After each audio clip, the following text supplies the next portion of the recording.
honorable senators to make comments and seek clarifications on the matter. This continued until 1 o'clock, the time ordinarily appointed for the adjournment of a morning sitting on Wednesday. At the time of adjournment, 16 senators had sought clarification, but still my dashboard was full with senators who wanted to make interventions on the matter. I therefore directed that the proceedings will continue during the afternoon sitting at 2:30 p.m. to facilitate the Senate to exhaustively interrogate this matter. At an appropriate time, therefore, in this sitting, I will allow the Senate Majority Leader to move a motion for the temporary suspension of normal proceedings pursuant to Standing Order 38 for the session with the Cabinet Secretary and his team to continue. Upon approval of the motion, I shall allow the Cabinet Secretary and his team to respond to the issues sought before allowing other interventions from the senators, giving priority to those who have not spoken. Honorable senators, during the session with the Cabinet Secretary and his team, the rules will have been relaxed. However, it is important to uphold decorum and decency in these proceedings. The Cabinet Secretary and his team are reminded that they are still under oath. Senate Majority Leader.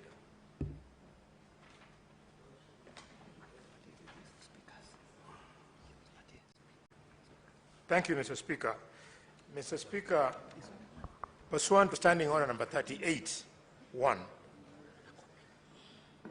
I move that the Senate do suspend its proceedings in order to allow senators to efficiently interrogate the Cabinet Secretary for Interior and National Administration, the Inspector General of Police, and the chairpersons of the Independent Police Oversight Authority and that of the National Police Service Commission regarding the safety and well-being of arrested persons in Kenya while in police custody, and in particular, the circumstances surrounding the death of one Albert Omondi Ojwang.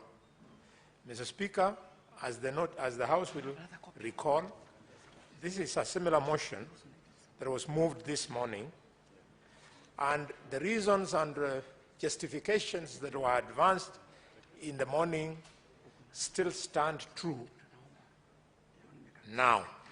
And for this reason, I don't want to go beyond this. I urge members to vote to support. This is a unique opportunity, and I want to thank the House. We've conducted ourselves very well this morning, and I want to thank the Speaker. You have presided over the proceedings as expected. I move and request the Leader of the Minority, Justice Madayo, to second my motion. Thank you, Mr. Speaker.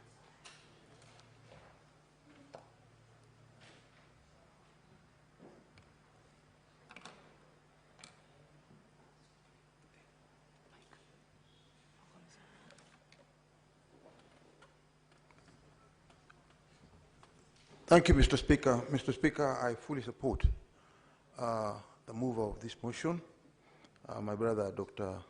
Boni Khalwale, and therefore second the motion. Thank you. Honorable Senators, I will now propose the question that pursuant to Standing Order 38(1), the Senate do suspend its proceedings in order to allow senators to efficiently interrogate the Cabinet Secretary for Interior National Administration, the Inspector General of Police, and the chairpersons of the Independent Policing Oversight Authority and that of the National Police Service Commission regarding the safety and well-being of arrested persons in police custody, and in particular the circumstances surrounding the death of Albert Ojwang. Now, the floor is open for debate. However, honorable senators, this being a procedural motion, with your concurrence, you may allow me to put the question so that we dispense with it. I will therefore proceed to put the question that pursuant to Standing Order 38(1), the Senate do suspend its proceedings in order to allow senators to efficiently interrogate the Cabinet Secretary for Interior National Administration, the Inspector General of Police, and the chairpersons of the Independent Policing Oversight Authority, and that of the National Police Service Commission regarding the safety and well-being of arrested persons in police custody, and in particular the circumstances surrounding the death of Albert Ojwang. Will as many as of that opinion say aye? Aye. Will as many as of the contrary opinion say nay? The ayes have it. Now, honorable senators, pursuant to Standing Order 38, just take your seat, Senator Fernandez. 38.5, I will allocate the time. I will give this up to close of business today, so that we conclude this matter. We don't have to leave other members of this House feeling having been left out.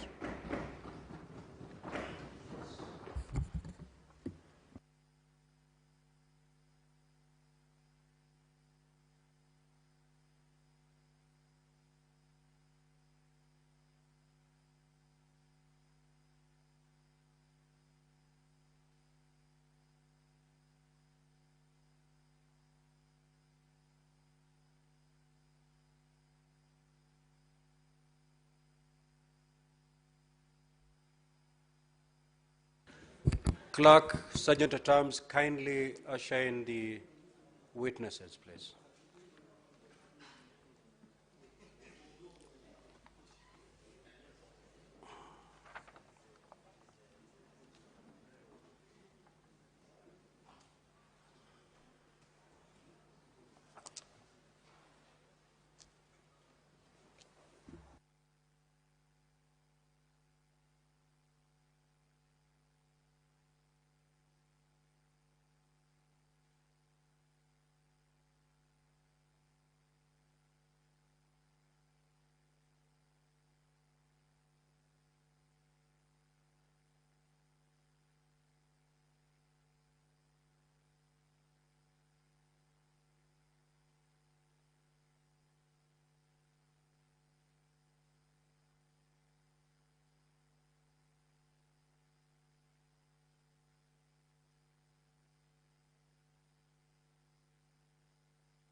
Honorable CS and your team, welcome back to the Senate. Now, honorable senators, just like I stated in my communication, we are going to allow the CS and his team to respond to the questions that have already been posed. Thereafter, we'll take a second round of questions. So, honorable CS, you have the floor. All the questions that have been directed to you, you may proceed to respond to them. Thereafter, the IG will follow. After the IG, will hear responses from IPOA. After IPOA, we will hear from the National Police Service Commission. And lastly, we'll hear DCI. You may proceed, Honorable CS. Thank you, Mr. Speaker. First of all, let me appreciate all the members for the questions they've raised, but also for suggestions they've given on areas of improvement, particularly in terms of law and operation of the National Police Service. Mr. Speaker, we have taken notes, but also we will benefit from the Hansard so that we can be able to make sure that all, especially the policy and regulatory suggestions, Mr. Speaker, are going to be taken into consideration. Mr. Speaker, I understood this assignment. First of all, let me say this. I came here today not because I was called, not because a letter, I saw any letter, maybe it was sent from your office. I just saw you live, Mr. Speaker, yesterday. And once you announced live that you will lead the minister from here, I did not even take 5 minutes. I called the IG. And I told the IG and the chair of IPOA that we must go to Senate. So, Mr. Speaker, I am very grateful that there is a forum like this for us to be held into account. And like many colleagues have said here, that the same exercise I used to do before to hold others into account, Mr. Speaker, I must also abide by the same process to be held into account. So, Mr. Speaker, I respect the authority of this House. Mr. Speaker, I also want to correct an impression that may have been created by my statement. Remember that Senator Eddy, when he rose, he said, Mr. Speaker, he wanted the Cabinet Secretary to shed light on what I saw with my eyes as the possible persons culpable insofar as the murder of Mr. Albert Ojwang is concerned. Mr. Speaker, I must say this, that it is that led me to Article 245 of the Constitution. And Mr. Speaker, most people may have misconstrued to mean that the Cabinet Secretary does not have responsibility to oversight the National Police Service in the work they do, whether it is in excesses of police officers or in other policy issues. Mr. Speaker, that's far from the truth. I confined myself, Mr. Speaker, I zeroed in on Article 245, subsection 4, Mr. Speaker, for purpose of the investigation, specific investigation touching on this particular gentleman. Mr. Speaker, it will be a violation of our Constitution if, as a Cabinet Secretary, Mr. Speaker, I would now arrogate myself a responsibility contrary to Article 245(4) of the Constitution, where when an investigation is done, if it is suspected that a senator has committed an offense, and as a Cabinet Secretary start saying, I call the IG and tell IG, go arrest so-and-so, investigate so-and-so, charge so-and-so. It is the people of Kenya under Article 245 of the Constitution wanted to remove the possibility of any person, not just the Cabinet Secretary, a senator, a president, and any other person would direct investigations into any matter outside the authority of the National Police Service and the Inspector General himself. That is why the only exception given, Mr. Speaker, is the office of the DPP, who can give directions to the IG to carry out investigations. So I want to correct that impression. It doesn't mean that I don't have an eye to make sure that there's a policy framework where police brutality must be dealt with in the country, that we must deal with issues related to abductions, Mr. Speaker, that we must deal with issues, Mr. Speaker, that are related to extrajudicial killings, among others. That is a responsibility that not just the Cabinet Secretary, but also the National Security Council, as everybody has said here, carries out an oversight responsibility on that matter. I want to correct that impression because I saw everybody was riding on that particular section of Article 245. And if I may read again, Mr. Speaker, it says that no person may give a direction to the Inspector General with respect to the investigation of any particular offenses or offenses, the enforcement of the law against any particular person or persons. But enforcement of the law generally, I can give directions policy-wise. Investigations generally to acts or resurgence of certain acts or omissions, Mr. Speaker, or offenses, Mr. Speaker, I can be able to give that direction. But I cannot wake up here and say, Senator Eddy be investigated, or Senator so-and-so. That is what Kenyans were running away from. Number two, Mr. Speaker, is to say that it is also not right for me, under the same article, to give direction as to the employment, assignment, promotion, suspension, or dismissal of any person who works in the National Police Service. Again, the people of Kenya wanted to remove a situation where political leaders, including the Cabinet Secretary, Mr. Speaker, would use their position to determine whether a police officer will be transferred, will be promoted, will be fired, will be hired. Mr. Speaker, that was the intention of the people of Kenya, to insulate the National Police Service and to make sure that it's an independent institution. But that does not mean that under policy direction, we cannot tell the Inspector General that any person who is found committing an offense must be removed. That is a policy direction, but not to superintend upon the rules of the IG by picking on specific officers to say, arrest this or leave this other person. If that clarity is achieved, Mr. Speaker, then Mr. Speaker, the problem that people had, including Senator Kalwale, on the question of I do not have an eye. I do not have an eye constitutionally of superintending upon specific investigations, but I have an eye of ensuring that the National Police Service operate under the Constitution and the law, Mr. Speaker. I needed to make sure that I clear that issue. On the other issues, Mr. Speaker, I saw my friend Senator Kalwale had said, Mr. Speaker, because of that Article 245 of the Constitution, therefore, Mr. Speaker, I should abdicate my responsibility. Mr. Speaker, like has been said by many senators here, Senator Ojwang, Senator Kio, Mr. Speaker, on my position, and they have said what I did when I was in this House. My position has never changed, Mr. Speaker. I am, as like the Caleb in the Bible said, I am as strong as I was 5 years ago. Mr. Speaker, my position on the issues of brutality, my position, Mr. Speaker, on anything extrajudicial killings, my position, Mr. Speaker, on matters abductions remain the same position I had in this office, in this Senate. Mr. Speaker, let me say how.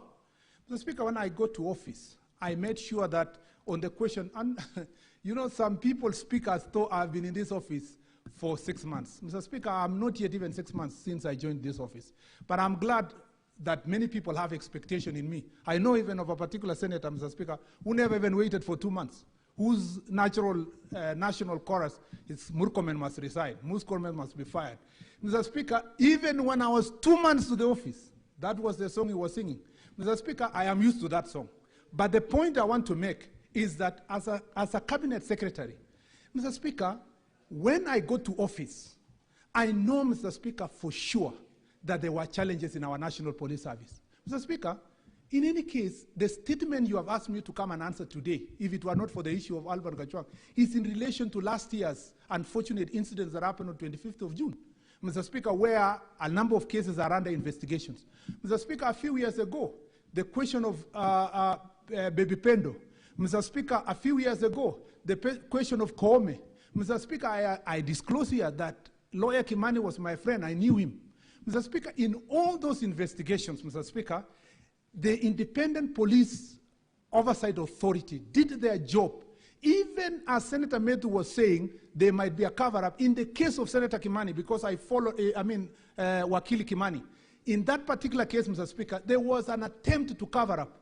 But, Mr. Speaker, because of the work that IPOA did, 6 police officers are now, Mr. Speaker, on the queue waiting to be hanged because of what they did to kill a lawyer, Mr. Speaker, whose job was only to defend his client.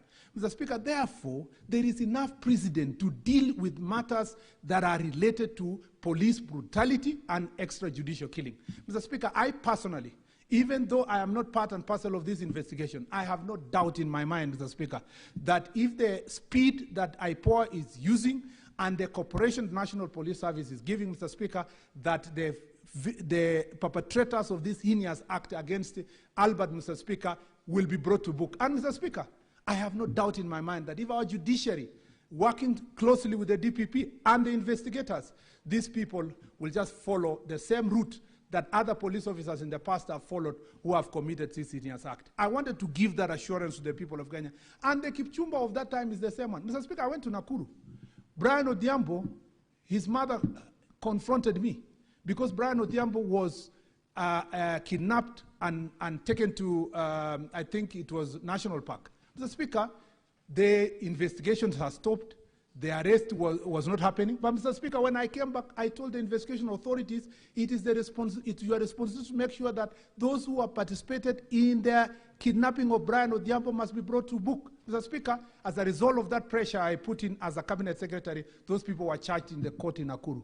Mr. Speaker, on matters of abductions, since I entered office, I've been very vocal, Mr. Speaker, including an investigation that is ongoing regarding a member of parliament. And, Mr. Speaker, we will unearth all those cases of abductions.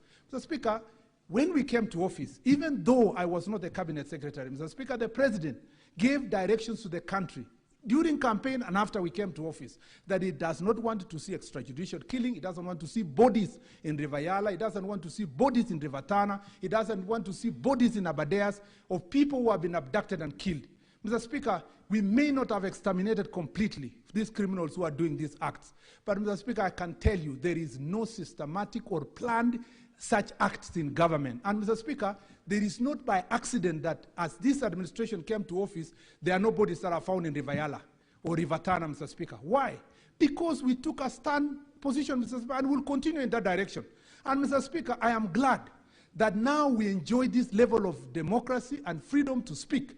Even those who presided over the ministry when bodies were floating in River Yala, Mr. Speaker, now have the freedom to call us into order. And Mr. Speaker, it is because they know this is a government that is responsive to the things that the people of Kenya are asking for. And I want to assure the nation that I am the same Kipchumba who was a valiant soldier in this house. I will use the same vigor, Mr. Speaker, to exterminate all kinds of, Mr. Speaker, criminal activities within the police. And the police know. And I have told them clearly, in all the forum, Mr. Speaker, I established what is called Jukwaa la Usalama. In this Jukwaa la Usalama, all the OCSs attend the meeting. In every county, Mr. Speaker, we've completed coast and eastern 14 counties. Mr. Speaker, in all those forums, I want to assure the House that as a cabinet secretary, I have told the police officer in no uncertain terms that anybody who is going to be found to carry out such kind of extrajudicial killing will carry their burden. Let me come to the specific questions, Mr. Speaker, that touched on me. Number one, Mr. Speaker, that was the first question by Senator Kalwale. Mr. Speaker, there is Senator Ojwang asked, Mr. Speaker, about, again, and I've responded to that question generally about my record and so forth. Mr. Speaker, on the extrajudicial killings, Senator also Ojwang asked, Mr. Speaker, whether I have given any policy directions related to, Mr. Speaker, this issue of Mr. Speaker, how to handle an arrested person.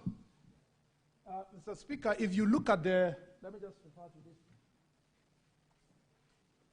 If you look at the police standing orders, Mr. Speaker, at the moment, Mr. Speaker, and I don't want to read so that I give time to everybody to respond, because it's a long list, maybe I'll table later. The police standing orders already prescribe and provide, Mr. Speaker, how to handle a police officer, including before you book in, not a police officer, a suspect. Before you book in a suspect, you must confirm that he was in good health or not, Mr. Speaker. And those regulations... Honorable Senators, he has just said he will table, but yes, he wants to pick a few statements from yes, before he does that. So, Mr. Speaker, it says that the guidelines, Mr. Speaker, require that you must determine the health and general conditions of the suspect. Every arrested person shall be granted police bond and bail at the earliest opportunity. All suspects must undergo mental and physical health screening at the time of booking. The suspect must be immediately booked upon arrest and entry record in the occurrence book. All movements of the suspect into and out of the cell must be recorded in the OB. And if you had the investigations that are ongoing, they are telling us when he was booked in, when he was removed, Mr. Speaker, and that will assist the IPOA in the investigations, that occurrence book. Mr. Speaker, police cells must not be overcrowded. Space per detainee must conform to minimum standards. The booking officer must inform the suspect of their basic rights. Communication must suspect all this. It is not the absence of the legal framework or policy directions that led to the killing of Mr. Albert Ojwang, Mr. Speaker. It is blatant disregard of the law and the Constitution. And that's why we are not coming here to give excuses that it is in the absence of a policy direction from the ministry. No, Mr. Speaker, it is just blatant disregard. If you see how that gentleman was beaten, Mr. Speaker, the person who did it is an animal. And it calls upon all of us to say that that person must face justice, and it at the shortest time possible, Mr. Speaker. And therefore, there is absolutely no reason on my side, Mr. Speaker, to try to hide anything, Mr. Speaker, because that investigations, as I said earlier, covering other previous police officers have led to them being held into account. Mr. Speaker, Senator Mungatana asked the question of training of police officers on the questions of human rights. I must confirm here that there has been progressive growth in terms of training of police officers. However, Mr. Speaker, the truth is that because of lack of resources, Mr. Speaker, our police officers, last training they have is the day they were recruited, Mr. Speaker. Only those in the higher cadre, Mr. Speaker, and all who sometimes get to go to promotion get to be trained, but a large number of our police officers do not get to go through this promotion. And therefore, one of the things that the National Police Service has been pushing, and we will push with them, and I'll help them push this issue, is to make sure that budgetary allocation is provided, Mr. Speaker, to ensure that the police get money to continuous training and updating their knowledge on human rights. Mr. Speaker, it's also expected that when you punish perpetrators like this, Mr. Speaker, it was always expected that we would send a message to others. But like any other society, when you have a force of 120,000 police officers, you will find a small number of them, Mr. Speaker, violating the Constitution and the law. Mr. Speaker, Senator Mogeni, and I suspect I've answered this question, whether I had any responsibility, supervisory responsibility as part of the Security Council, and I said yes. Mr. Speaker, the only answer I gave that I didn't have an eye on, and I am not supposed to do, is to meddle on specific investigation. If I do so, it will reach a stage where a cabinet secretary will be picking people politically on who's to be charged and who's not be charged, and that is what the Constitution tried to remove from us. Mr. Speaker, on the question of Senator Wambua, I think generally I've also answered by the statement I made, except to add that, Mr. Speaker, I want to assure my friend Senator Wambua that I did demand answers from the Inspector General of Police. The only difference is that because I'm a cabinet secretary, I cannot demand in public. I cannot call a press conference to demand speedy investigation from the Inspector General or to request him to make sure that the people of Kenya get answers in good time. It is because we work together. I can give him a call and to tell him to speed up the process. And I think if you think that this is an issue that was reported on Sunday, and Mr. Speaker, today is Tuesday, the speed, Mr. Speaker, is commendable. And I believe that if the IPOA can move in the same speed, it should be in a few days, and I don't want to commit myself because they are independent. They should commit themselves to, in the shortest time possible, to make sure that that file is taken to the DPP office. I also agree with the sentiments from Senator Veronica Maina, Mr. Speaker, on the human rights, on the reform program, that it must continue. There is a team that is currently constituted in the ministry that is working on the reform program. I have also asked a team, my own team in my own office, to look at all the legislation on issues of abductions and extrajudicial killing, if there are also areas that we need to close the gap to make sure that at least internally from our police force, there is no possibility of any person involving themselves in that issue. And Mr. Speaker, if I get areas where it needs legislative reform, I will come back to this House for support. Mr. Speaker, I agree with her that in one way or another we must support Albert's family, and I hope that those who will be found culpable also will be held into account, Mr. Speaker, over and above us just supporting from as government, and also all of us who are sitting here, perhaps from our own calling and generosity.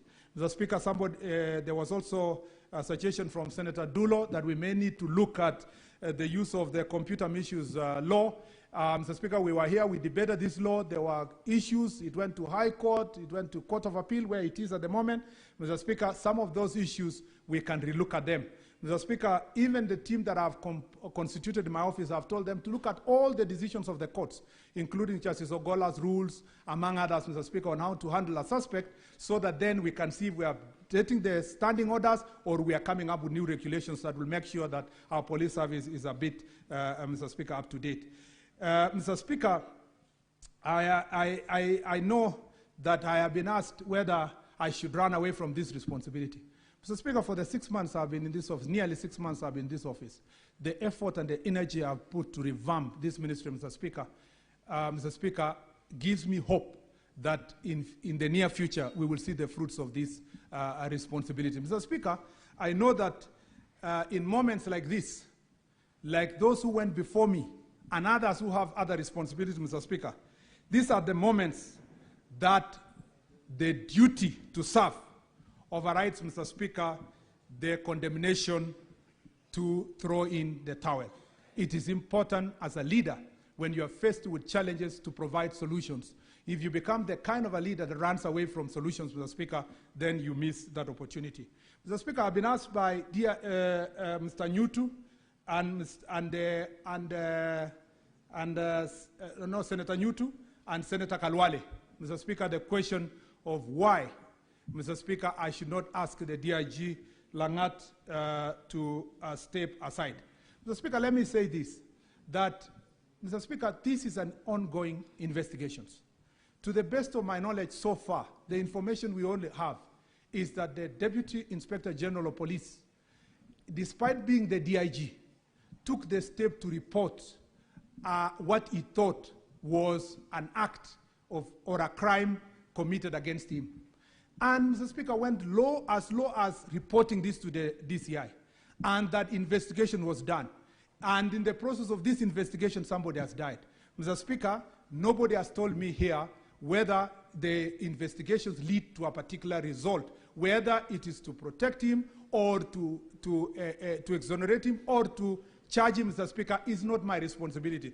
That responsibility rests with independent police oversight authority if they find any culpability, Mr. Speaker.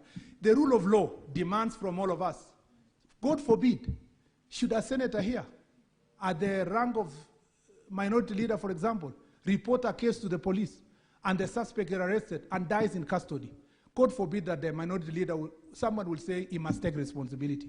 In the same breath, Mr. Speaker, there must be a link between the crime and the individual. And therefore, Mr. Speaker, I will ask IPOA, and as I said earlier, as the Cabinet Secretary, I will not play a role in pushing for a particular person to be charged or a particular person to be exonerated. The evidence must lead to the suspect, Mr. Speaker. And when we are going for anybody, it must be based on evidence. Otherwise, if we lose that rule of law, people will be taking advantage of such occasions to do the same. Mr. Speaker, ask yourself, I was here in this chamber, Mr. Speaker, when as I said, my friend Kimani was abducted by police officers and killed in Machakos. Mr. Speaker, I was here when the case of Pepe Pendo happened. I was here when Koome happened. Mr. Speaker, the process, even when people thought that there will be no justice, justice was found because the right process was followed by IPOA. I think we should support IPOA to do their job instead of getting ourselves to the direction where the House can direct who should be charged and who not be charged. Mr. Speaker, I was a bit worried. I know there is privilege in the chamber. I was a bit worried when senators divert to the attention of determining who is to be charged and who is not to be charged. Mr. Speaker, it violates the same Article 245 of the Constitution and affects the question of rule of law. What we should be demanding is that every person who will be found culpable, led by the evidence, must be brought to book, regardless of the position, regardless of his relationship with anybody. Mr. Speaker, and the last thing was, there was something to do with reforms again. And to close in, Mr. Speaker, I wanted to assure Senator Haji. Mr. Speaker, when Senator Haji spoke, I was fighting tears because he spoke for all of us and he spoke for this country. Mr. Speaker, the life of Albert Ojwang is as painful, Mr. Speaker, as the life of Father Alois, who was killed by criminals. It's also as painful as the life of that person killed in Garissa. It's the same as the ones who died in Todonyang where I visited recently, Mr. Speaker. So, Mr. Speaker, in the national security architecture, we take every life seriously. We are glad that there is an opportunity today to discuss the question of the life of Mr. Albert Ojwang. I do not take it away from those who brought it to this chamber. But, Mr. Speaker, I want to assure the country that we take the same seriousness in every other life, just like the case of Albert. And I hope that also this chamber and the Republic will be conscious to deal with these issues when they come before us. Mr. Speaker, I remain seized of this matter. I will remain accountable to this House, and therefore, Mr. Speaker, I'm ready and willing to ensure that I respond to all the questions that this chamber. Mr. Speaker, in any case, in the statement I was going to bring to this House, there are also very weighty issues about abductions and police brutalities and citizens killing during protests last year. And I believe that, Mr. Speaker, when we get the time to come back again, these issues will have to be ventilated based on the responses that we are going to bring to this chamber. I thank you, Mr. Speaker. Now we are going to hear responses from the IG. IG, you mention the name of the senator and the question and proceed to respond so that we save on time. Thank you very much, Mr. Speaker, sir. The honorable members of the Senate, let me start by saying that I appreciate you very much. The questions that were raised here, they are questions that are weighty. They are questions that are very valid. They are questions that are also going to assist us, even when we are looking at our standard operating procedures and so forth. So I really, really appreciate your contribution, the questions that you asked. They are very, very important to us. Secondly, Mr. Speaker, sir, let me say that when I was being vetted by Parliament, I did inform the Parliament that I will operate within the frameworks of the law. And I demanded the same from my officers, the members of the National Police Service, to operate within the frameworks of the law. That is the reason why myself as the Inspector General and the leadership of the National Police Service, we are pained by the loss of the late Ojwang in our police cells there. We are pained. As a parent, I'm also pained for losing young Ojwang. I feel pained. Now, when we go to the questions, the first question was by Honorable Senator Okeshi. The circumstances that led to the death of the late Albert Ojwang. These circumstances are being investigated by IPOA. And as my CS has said, let us give IPOA an opportunity so that they can quickly be able to investigate and tell us openly exactly what really happened. Number two, there was this report of Albert having hit his head against the wall. That is the information that came, the primary information that came from the same station. But in the subsequent press briefing that I did, that was rectified, and in fact, we can even be able to see it very, very clearly by the results of the investigations. There was this question that was asked by Honorable Senator Medho. Why was he taken to Bagathi and not Kenyatta National Hospital, which probably could be a little bit near? Let me say this. Both of them are government hospitals, both Kenyatta and Bagathi Hospital. Maybe for the officers who are taking him to hospital, they made a decision to take him to Bagathi, but both of them are government hospitals. And we believe that they have got what it takes to treat a sick person. Then there is also this question of the interdiction of the officers. Why is it that the Inspector General did interdict the officers immediately? The reasons as to why I did interdict the officer commanding Central Police Station, the duty officer of the night when the late Albert Ojwang lost his life, the officers who are manning the report office, manning IG just pause. Yes, what's your intervention, Senator Fokelefe? Thank you, Mr. Speaker. Mr. Speaker, I can see he has now going to be answering those questions which were asked. I had a question as to why was he not arrested, charged, or put whatever in a custody or something like that in Homa Bay.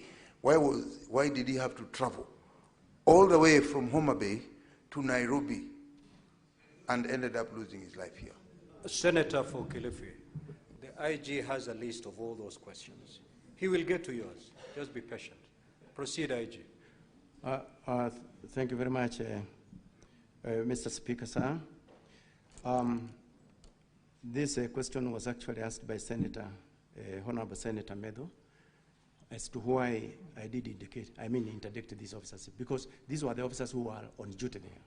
And we wanted to ensure that once the IPOA takes over, the investigations are smooth and there is no one who is going to interfere with those investigations. That's why we wanted them to step aside and allow free investigation, because we wanted expeditious investigations to be carried out. We want to know who is this or who are these who committed that heinous crime.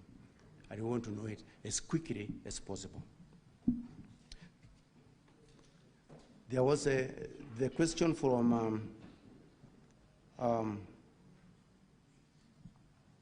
for Boni Harwere. That one has been answered by my CS.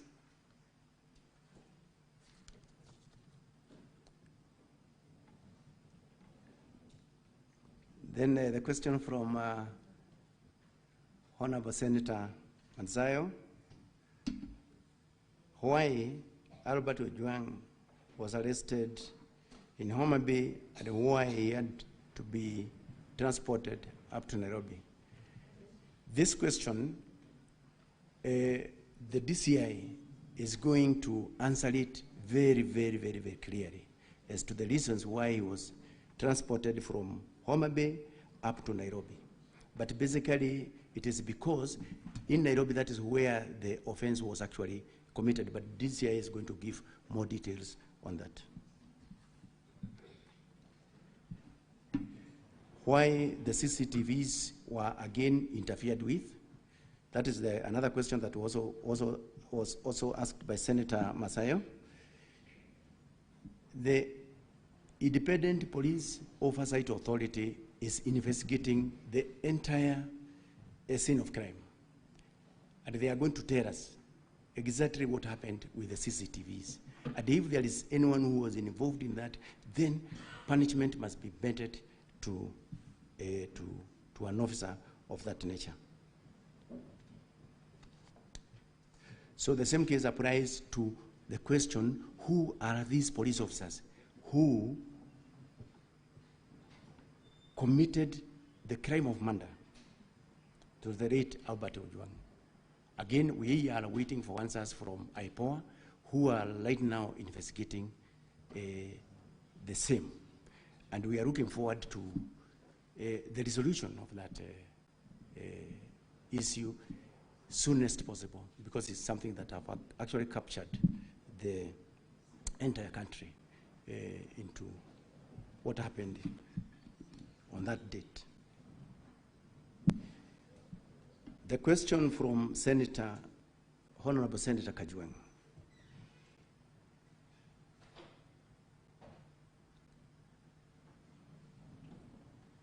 Now, this question of withdrawing and apologizing to the Senate and the country on the question of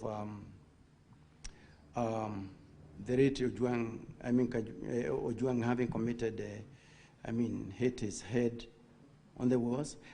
I think, as I said from the word go, we allow the IPOA to investigate, and they are going to give us concrete answers, because I have already indicated that in the subsequent media briefings that I did, that situation was actually corrected.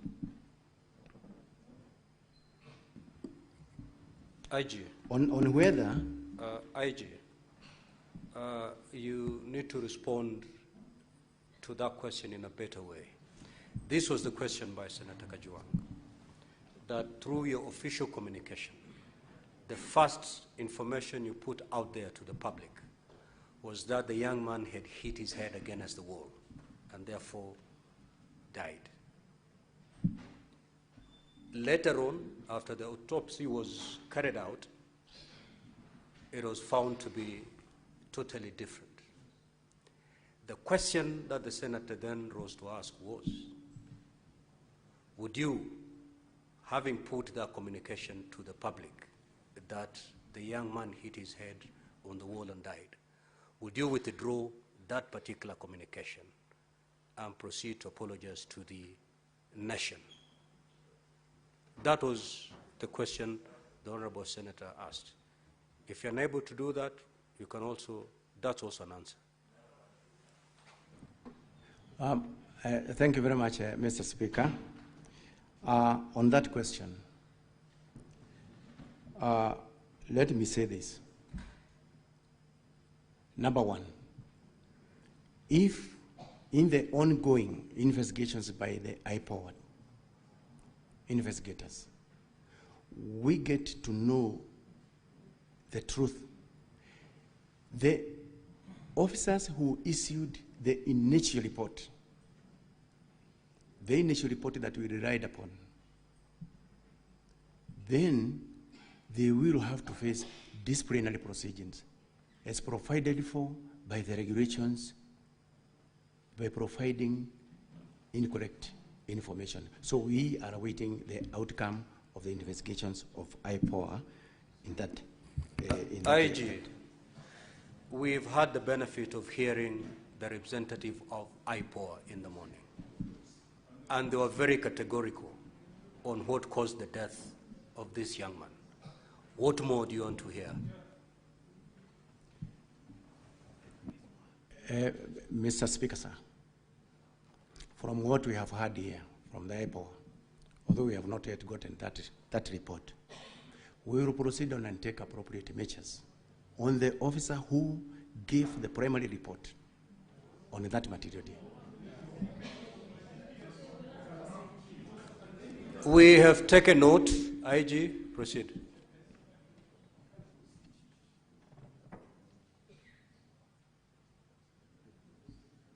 Then there was also the second question.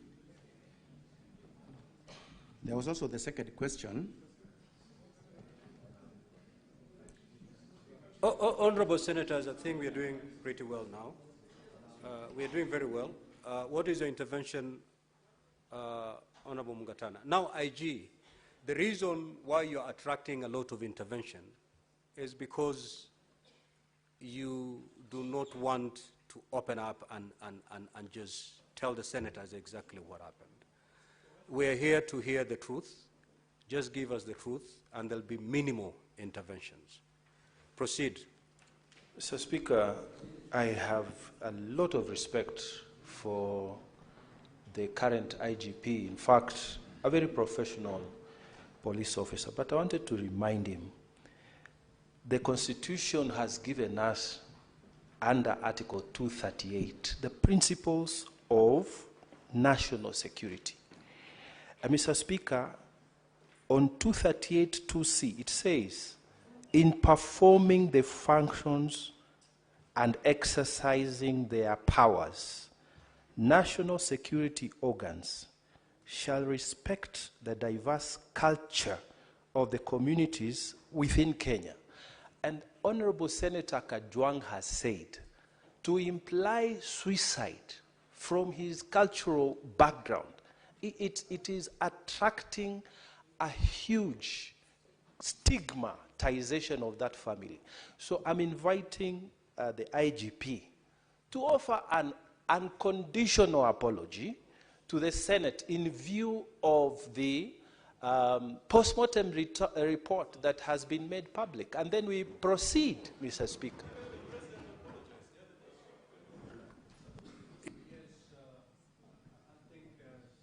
Mungatana is clear. IG. Thank you very much, Mr. Speaker, sir. It is true, as Senator Mungatana has said, that going by the report that we have gotten from IPOA, that it is not true, he did not hit his head against the wall, but that is the report that we had from the word go. I tell my apology on behalf of the National Police Service because of that information.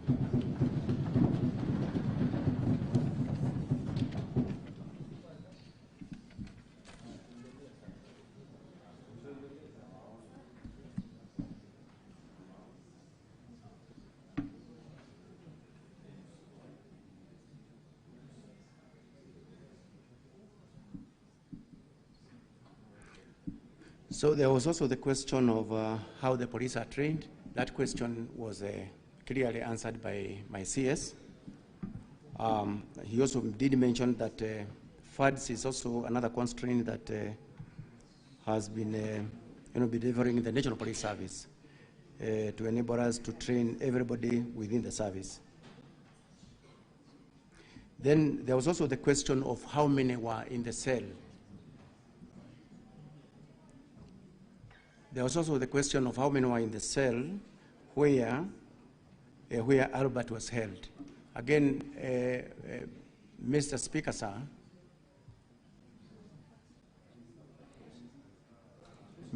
sir, this question again will also be answered very clearly in the investigations by the IPOA of how many were actually in that cell. The questions by Senator Omugeni.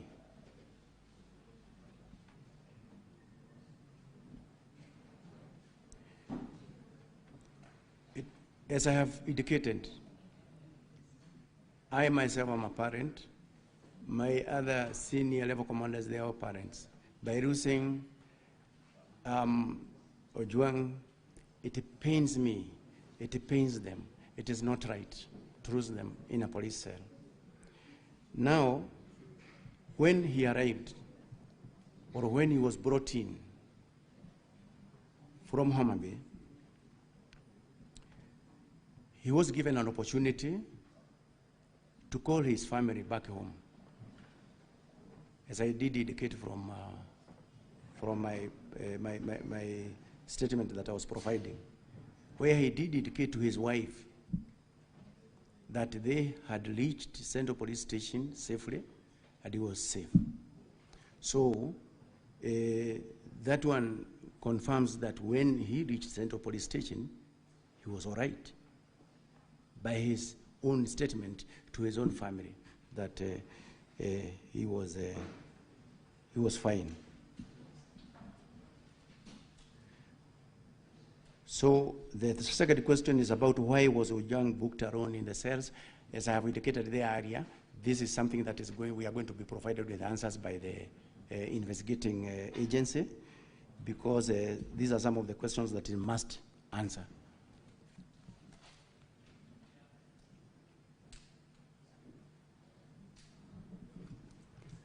The questions that were raised by Honorable Senator Wabua. IG, 2 minutes ago you're doing fairly well, but I can see there's a relapse. The question was, why was this young man booked alone in a cell? And your response, if I got you correctly, is that matter is under investigation. Yes. Really, is that your response? Yes. The matter is to establish the correct position.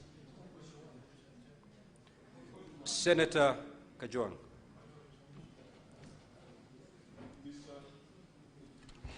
Mr. Speaker, I'm assuming that the IG is proceeding sequentially, and he has conveniently avoided 2 questions that I asked.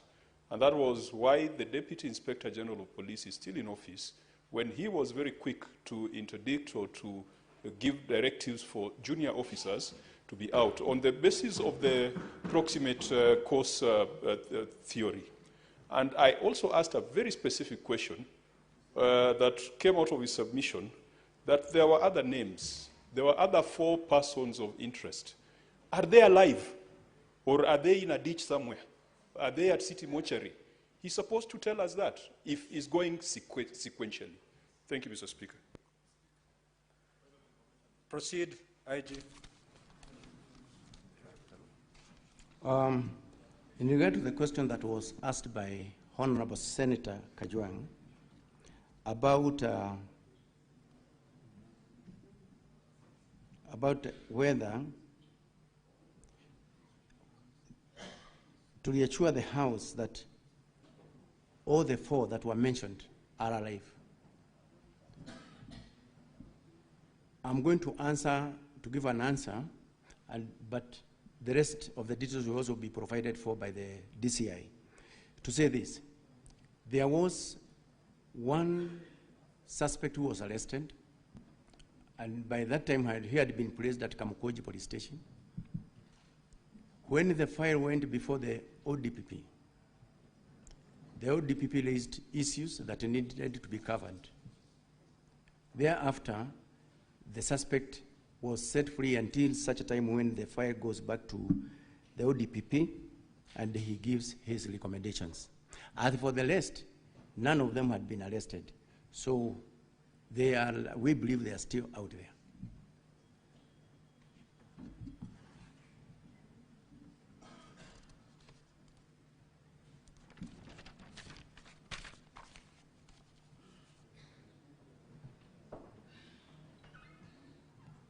About why the DIG is still in the office, the reason why I did not go back to that question, it is because the CS had given actually an answer on the same.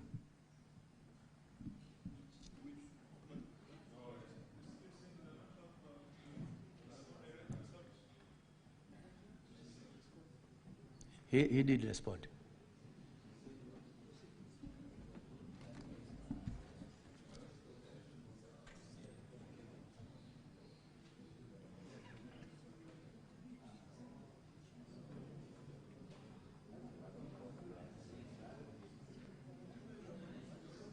Yes, proceed, IG. Proceed. We need to save on time.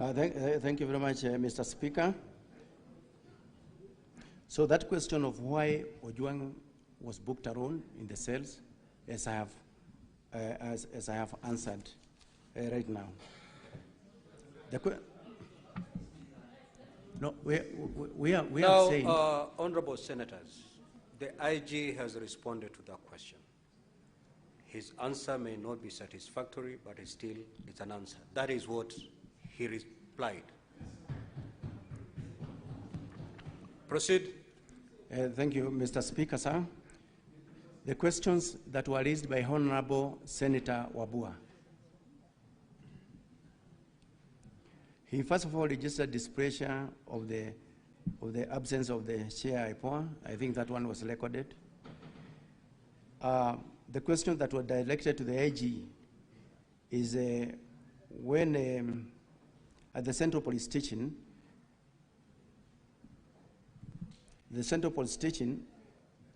Albert was booked again alone in the cell. And I have answered that question there before. I have answered the question. IG, can you repeat your response to that question so that it's clear? My response to that question, I have indicated that why he was booked in that cell alone, it is something that we need the investigating team to also let us know, because there are a number of cells that are at the Central Police Station. And now, at that particular time, I don't have the figures of those who are actually under the custody of those cells. But in the investigation, in the course of the investigations, we are going to get out the answers very, very clearly, Honorable Speaker. IG, your CS has tabled the police standing orders, which are very clear on how to handle a suspect, book him in, and all that. Under what circumstances, and that is what the senators would wish to know, under what circumstances can a suspect be put in a solitary confinement? And did this young man fit the description so as to be put in a solitary confinement? Honorable Speaker, once again, thank you very much. The CS have actually tabled the standard operating procedures through which the procedure that the police follow actually when someone is being placed in the cells, somebody has been arrested, brought in, the recording of the OBs, the recording actually in the cell register, and the number of even those suspects that are held in a particular cell is also very clear. So what I am not very, very sure of as at now is, and I'm looking forward to the investigation of the IPOA, why is it that he was alone in that cell? Is it that we had more cells? Is it that we had, we did not have others who are there? So we are waiting for that question from IPOA. Proceed, IG. Honorable Senators, let him conclude. We'll get better responses from IPOA. But before you proceed, IG, what's your intervention, Senator Handago?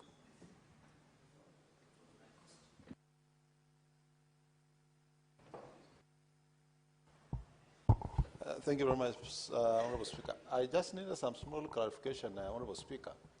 I thought in the morning I heard the IPOA say, in the progress they have made, they have also recorded a statement from one of the detainees. And maybe the clarification is, was that detainee in the same cell with Ojwang? So that the question of whether Ojwang was actually in the cell alone. Can we marry the two? Because IPOA is here and police is here. Yes, proceed, IG.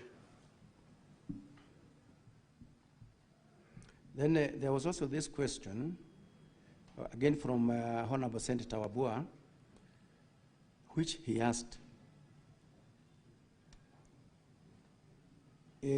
how did the OCS confirm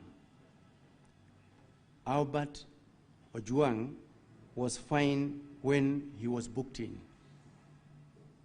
So again, that question goes back to the earlier question that I had answered, that when he reached the police station, when he was brought in at the Central Police Station, he was given an opportunity to talk to his spouse, where he did confirm that they had arrived safely and he is fine. And that record is actually in the occurrence book. And it was done by those officers who are at the report office at the Central Police Station. So that is actually the confirmation that he was fine when he reached the police station.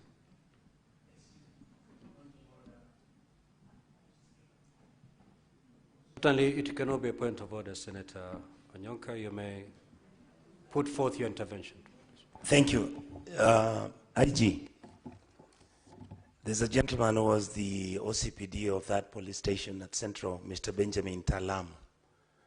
Are you aware that he refused to book Mr. Ojwang when he was brought in, and that is why he was taken to the hospital? And in today's newspaper, he said he refused to accept him because the condition in which he was in, he would not have been accepted into the cells, according to his training. Mr. Speaker, sir, according to the information that I have, the late Albert Ojwang was booked in at the police station, Central Police Station, at 9:35 hours in the evening, and placed in the cells. Then the OCS, who is responsible for that station, was informed of the same. So the other one from the Honorable Senator, that one I'm not aware.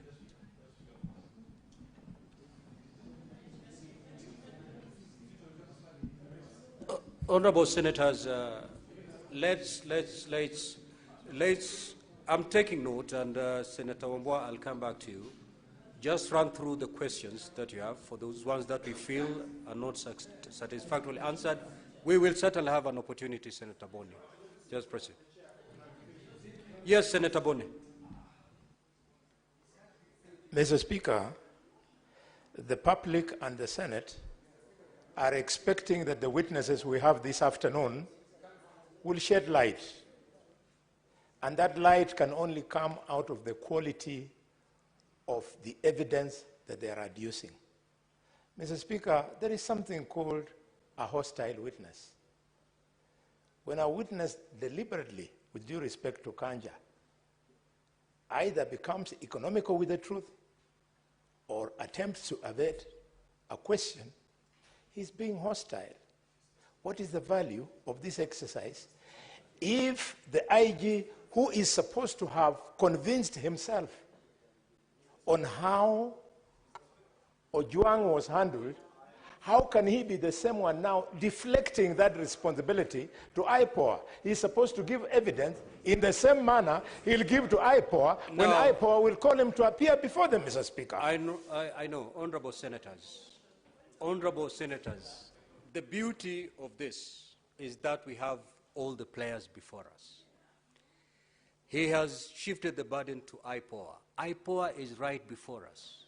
They will take to this stand, and they will go through exactly the responses that have been put forth by the IG. If the IPOA representative wasn't here, then a lot would have left hanging. So, honorable senators, let us be patient. Let us be patient. Let us be patient. Proceed. Much, Honorable Speaker. Maybe I can just read a small part of my earlier statement.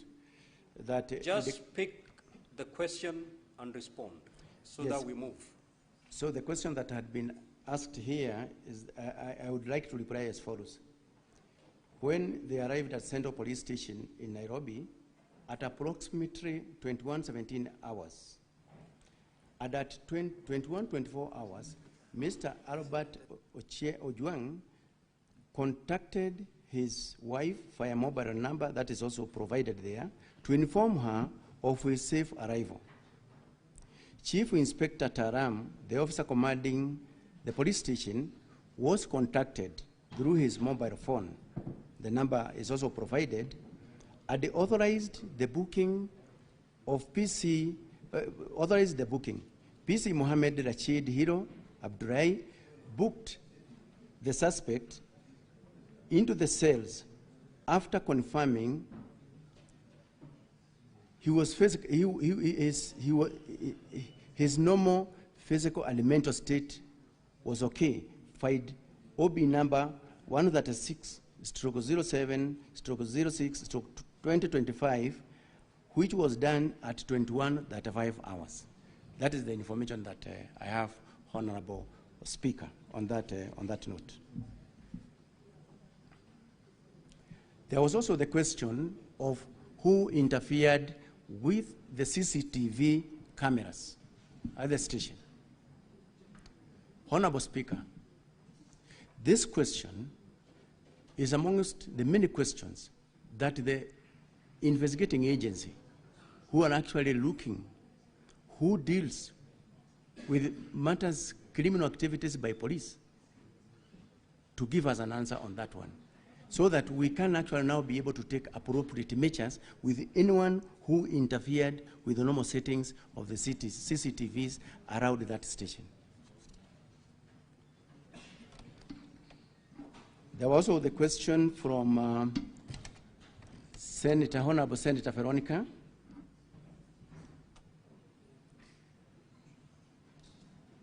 The first question was, who deleted the Albert X account? Again, this question is going to be answered very clearly by the DCI. Who interfered with the CCTV cameras, and whether there is a backup of the same.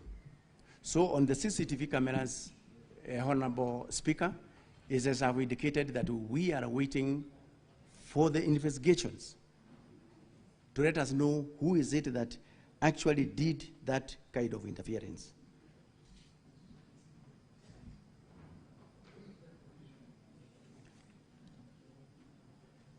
On the issue of whether we have a backup or not, we have already given some experts an assignment on that, and we are going to get that report very soon when we are still here.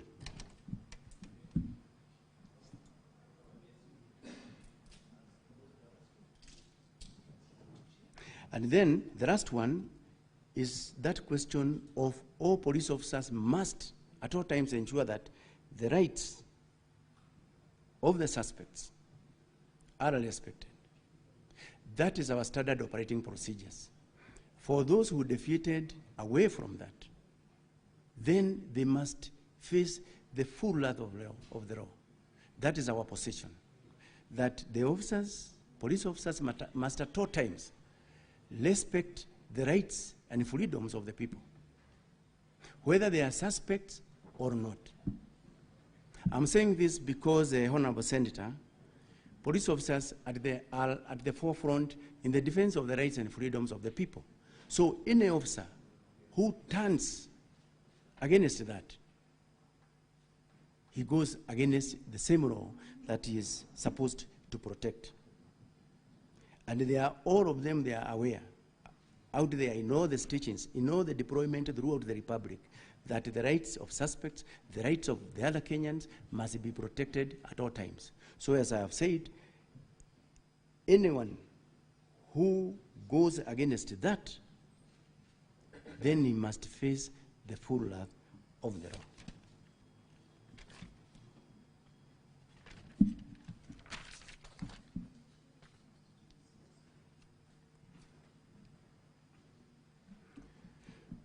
The questions from Honorable Senator Duro.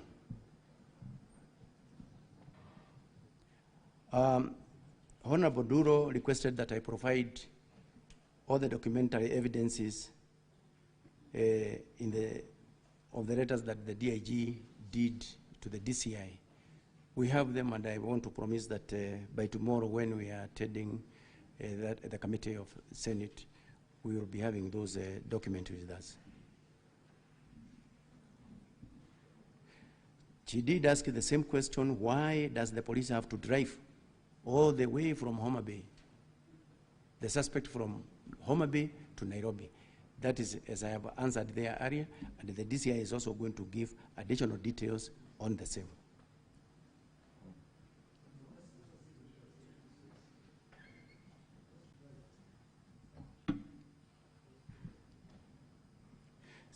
The questions by Senator Abbas, Honorable Senator Abbas. Again, he was actually asking the same question, that there are several police stations along the line that the suspects was, driven from Homa Bay to Nairobi. There are many police stations along the line. So the question is, why is it that he could not be placed in any of these police stations along that transport corridor? My answer is, as earlier stated, that number one, the offense was committed in Nairobi, and that is actually the area of jurisdiction. That is basically the reason why the suspect was actually brought to Nairobi.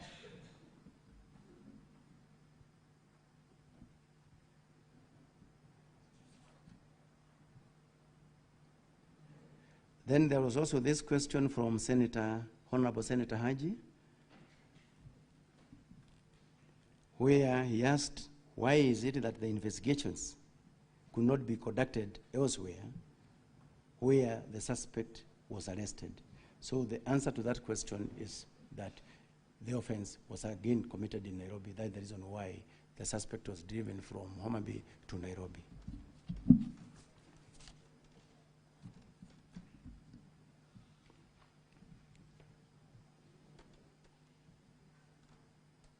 The last bit, where Honorable Senator Newton, he asked, why is it that the investigations have been done so fast? So again, he wanted to know who actually killed the late Albert Ojwang.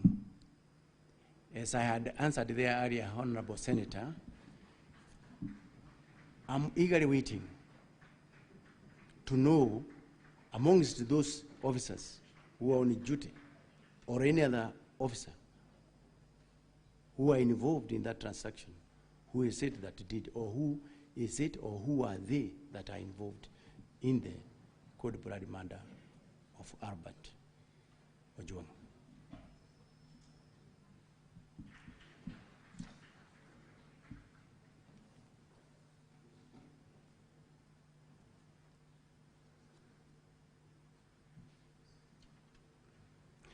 There's this question of since when did the police start assessing the well-being of suspects?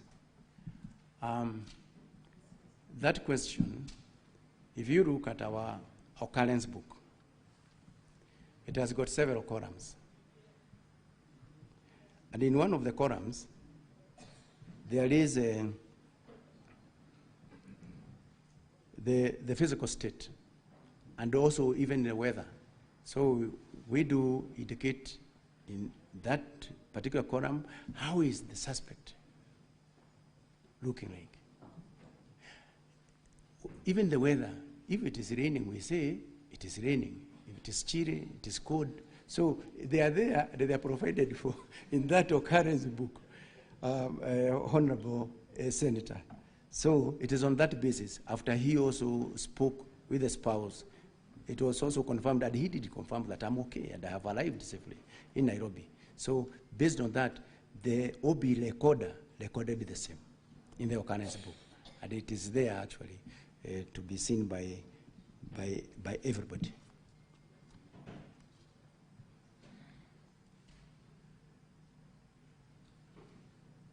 The last question from Honorable Senator Nyutu was again, why was Ojwang transported all the way from Homa Bay to Nairobi? Yeah, you've already responded to I have already responded. This is the 10th time. Just pick a new one, and you conclude IG, so that we hear IPOA. Honorable Speaker, thank you very much. I'm already through with the questions. Thank you. Just hold on IG. I think that few questions that you may have not noted down. Just remind the IG of your question. Yeah, Mr. Speaker, you ask, and if you ask and you're not answered, so it's fair that we remind the IG the questions that have not been answered. When IG, I asked a very specific question on the events of the 5th of June. That was a very specific question, and I don't want to repeat the question. I'm sure it has rung back in your mind that I said that on the 5th of June, so much happened, and the officers were in Kisii by 12:55. That question I had asked, and you have not answered. And finally, why you chose Bagadi and not Kenyatta National Hospital? That was, yeah. Honorable Methu, the IG responded to that question. You know, now, I think what you need is the second limb of Senator Methu's question, is that the time computation does not add up. What do you say to that? For that one, Honorable Speaker, the DCI have got a unit that deals with serious crimes.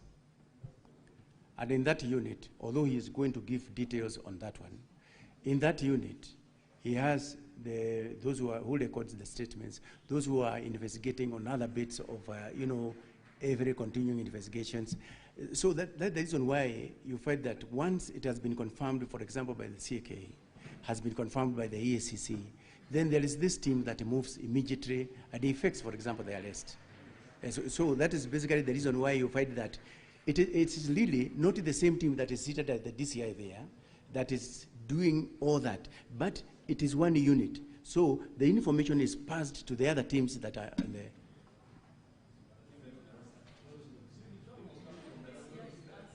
Honorable Methu, I think he has passed the buck to IPOA and DCI. Exactly. So wait until DCI or IPOA, then they may be able to take that. So, honorable senators, let us now have IPOA take the stand.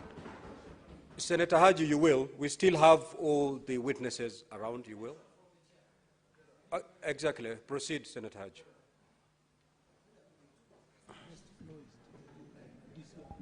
Thank you, Honorable Speaker. Honorable Speaker, this is an unusual sitting. It is sort of like a special sitting, an extraordinary sitting. The rules are not very clear, Mr. Speaker, and I would really wish that you would make a ruling so that we can proceed with speed and conclude in time. Mr. Speaker, if you allow everybody to ask a supplementary question, we will be here for a very long time. And we are not here, Mr. Speaker, as far as my understanding, to cross-examine the individuals that are here, appearing here today.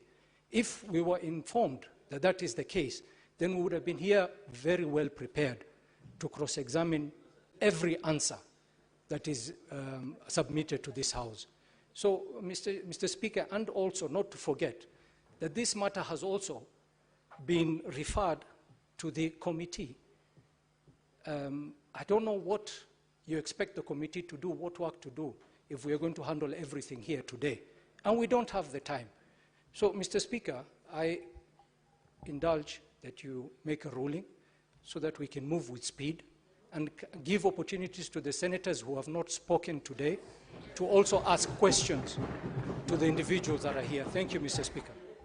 Now, honorable senators, I was very clear on the procedure to adopt going forward. And I said we're going to hear all the witnesses. Thereafter, I was going to allow senators to ask for clarifications or ask questions. We did the first round before we adjourned for lunch. When I came back, the way forward I had communicated was, before we take the second round of senators, we allowed the witnesses to respond to the questions or clarifications sought that were directed to them.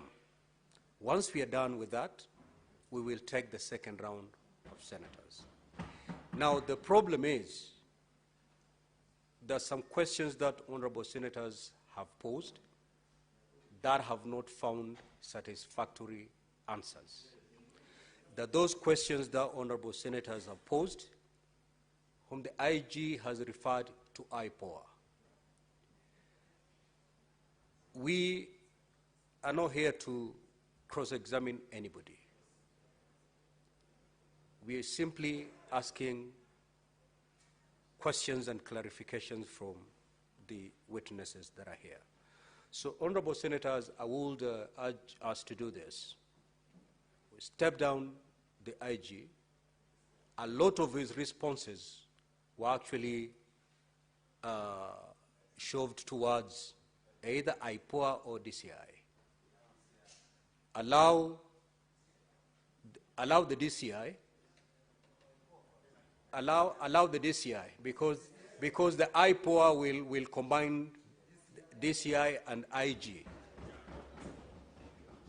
So let us allow DCI to take the stand. Now, honorable senators, for us to make progress, let us minimize the interventions. Yeah, okay?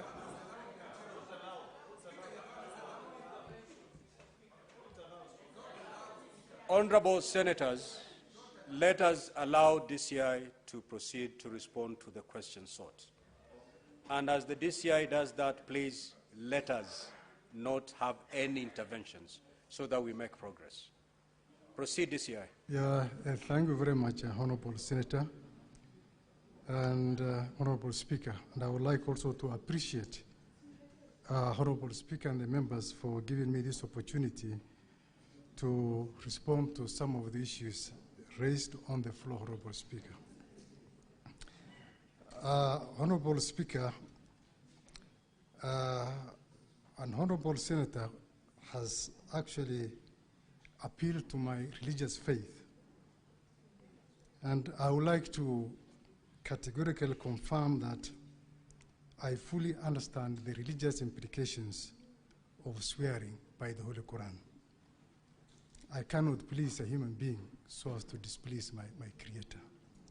So mine is to reaffirm that whatever I've said before the Senate and whatever I'm going to say shall be the truth and the whole truth, Honorable Speaker. Honorable Speaker, some of the issues that I'll be addressing to have been raised. It is cross-cutting.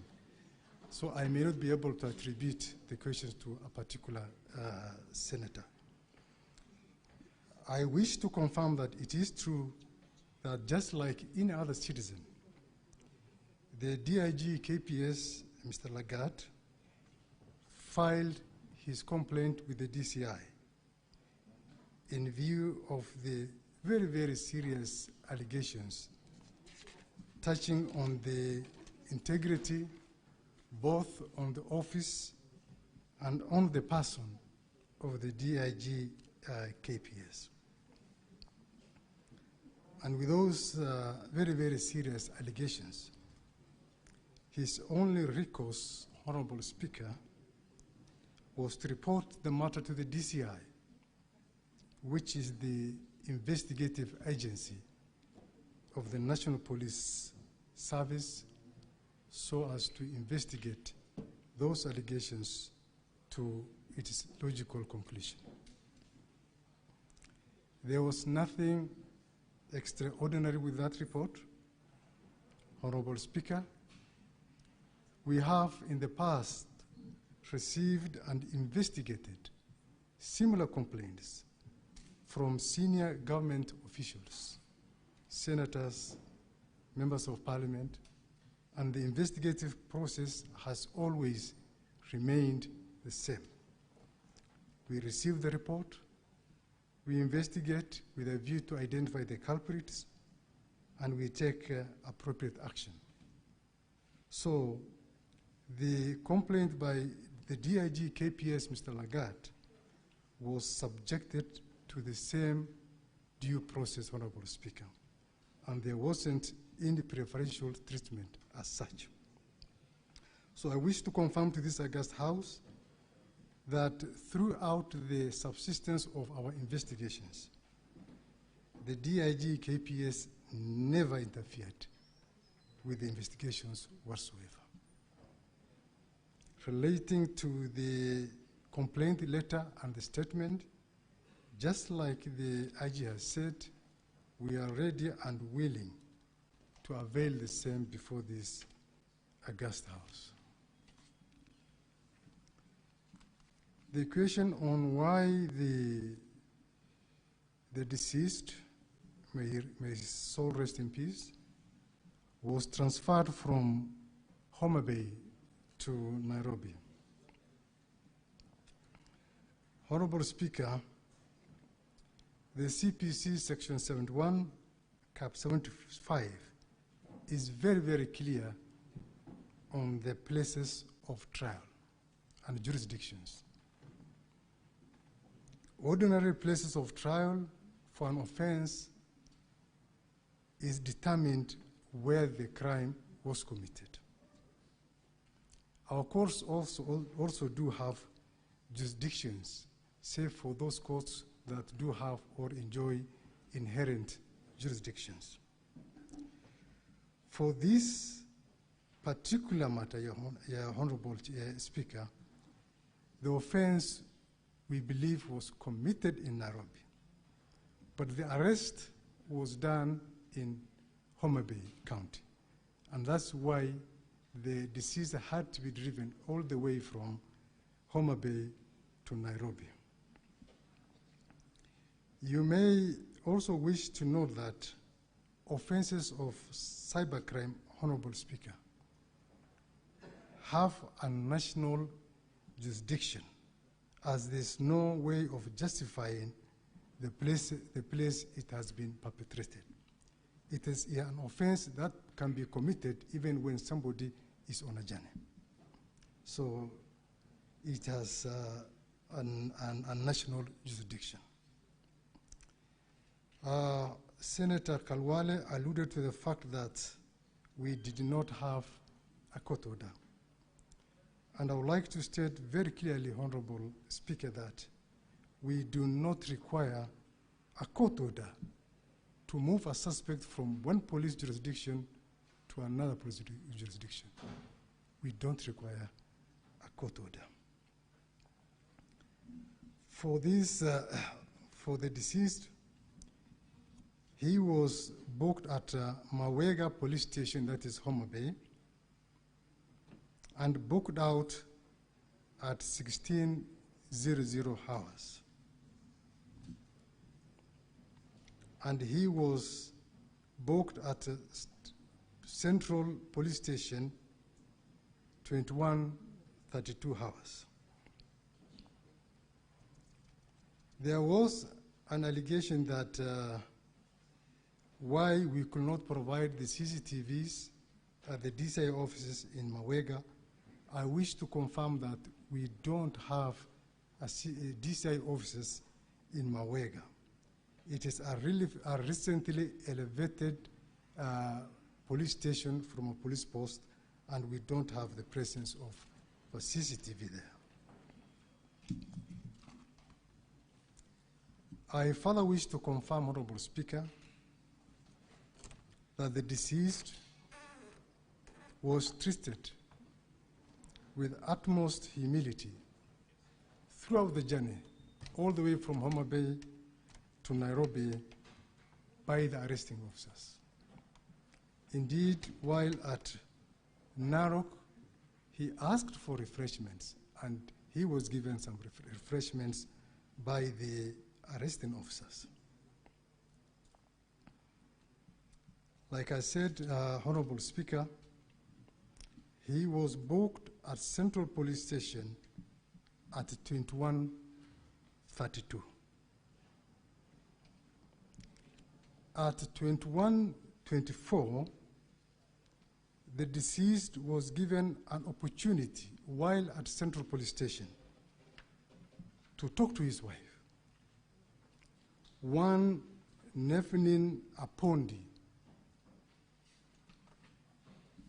on cell phone number 075808161, registered under one George Onyango, who apparently was the father.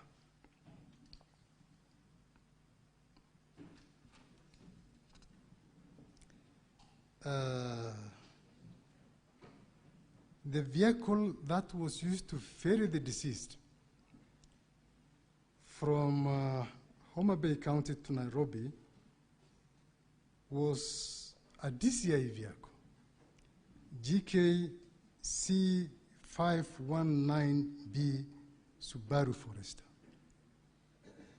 And I can confirm, Honorable Speaker, without any fear of contradiction, that from Homa Bay, the suspect was driven straight to Central Police Station and nowhere else.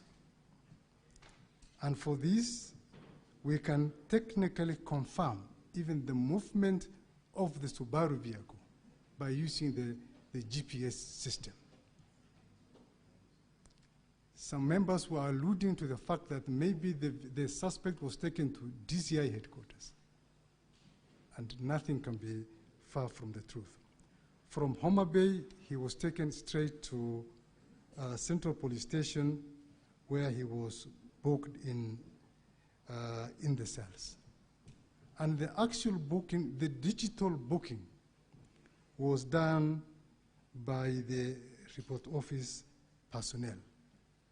That via OB 136-76-2025 at 21:32, and it says that the suspect was placed in cells while appearing normal. And that was captured digitally. So there's no room for human manipulation. It has further been confirmed that before the booking, the report office personnel called the OCS. And it's unfortunate it is being said that Talam, Honorable Chair, Honorable Speaker, is the OCS and not the OSPD. That he declined to book the suspect. Talam is the officer commanding Central Police Station. And from the totality of things, he should be treated as a prime suspect in the matter.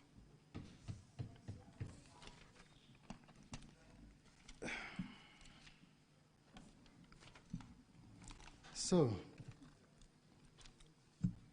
a question was raised about the whereabouts of the DCI arresting officers. Honorable Chair, I would like to first state that the fact in issue here is what caused and who caused the death of the late Albert Ojwang. We are not talking about the circumstances that led to his arrest from Bungoma, from Homa Bay, Honorable Chair. The arrest was legitimate and it was lawful. And he was arrested for legitimate reasons in view of the complaint and the subsequent revelations by our investigations. So, we know where the DCI officers are. They are actively on duty, Honorable Speaker. And they are available, if required, by IPOA for interrogation, for interview. And Honorable Speaker, if the investigation establishes that they participated in the killing of the deceased, then the law should take its course and suitable action be taken against them. In regard to one Kevin Moinde who was arrested and detained at Kamukunji Police Station, the Inspector General has very, very well elucidated that it is true he was arrested, and we forwarded the file to the DPP, who said that we did not cover certain points. And on the basis of that, he was released unconditionally until such a time when we cover some of the points raised by the ODPP. In regard to the other two, we did not arrest them. We don't know where they are, and we cannot confirm whether they are dead or alive, because these are characters we have never interacted with them at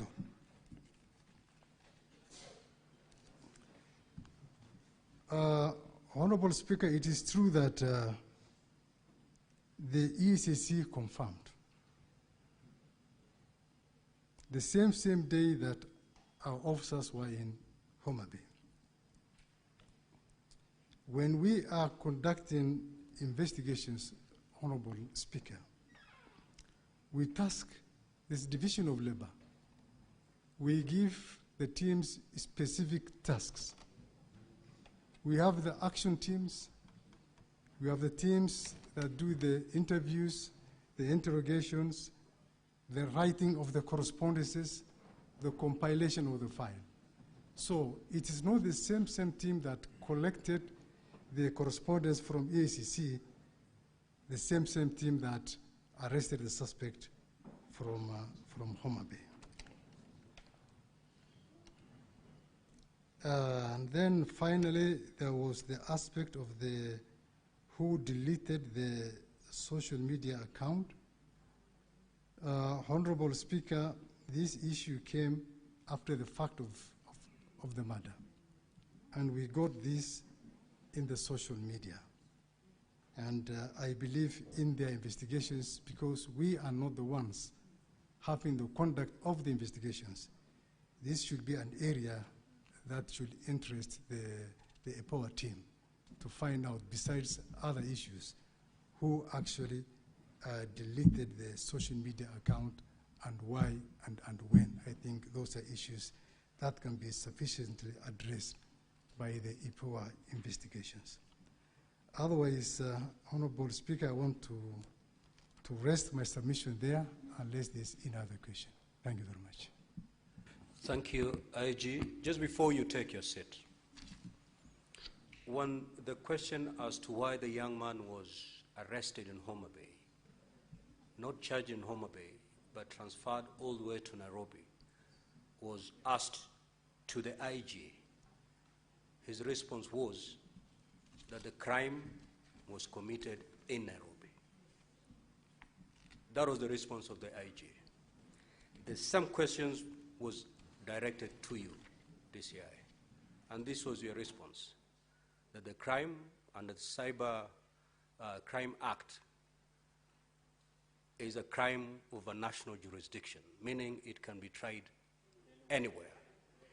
If indeed that is the case, having arrested this young man in Homa Bay with a crime of national jurisdiction, why was he brought to Nairobi?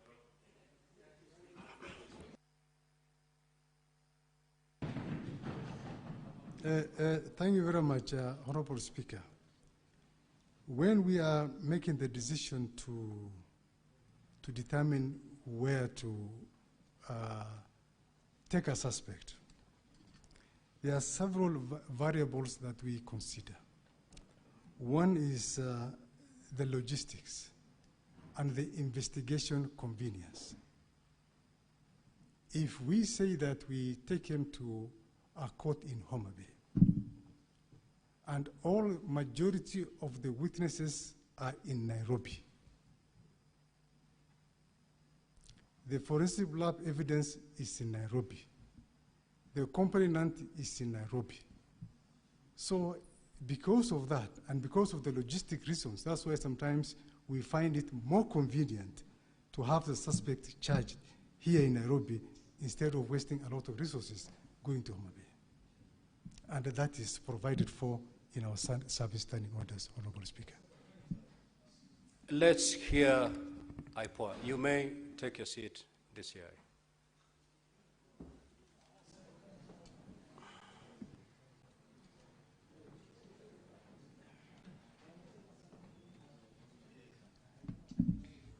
Thank you, Honorable Chair. I was asked 4 questions, and the first one was from the Leader of Majority on the status of the young man as he left Homa Bay to Nairobi. And Honorable Speaker, the documents that we have obtained from Central Police Station, which include the OB, indicate that he was booked in as of good health. We also have the statements from the 5 arresting officers, the DCI officers, who alleged that he spoke to the wife before he was booked in. And in regard to that, we have written to Safaricom to be able to obtain the call log to verify whether it's true he spoke to the wife at the same time. And also, once we have the family statements, which are meant to be taken tomorrow, the same indication will come out clearly. The other thing that would have shown his condition clearly, Chair, is the CCTV, which in our report we have indicated was tampered with. And from the forensic report, the forensic experts that we have at the authority, it's very clear that the CCTV was working, because the first thing the forensic expert and the investigating officer noted when they got into Central Police was that the power was not connected to the power cable of the CCTV was not connected to the socket. But on connecting it, the CCTV came back.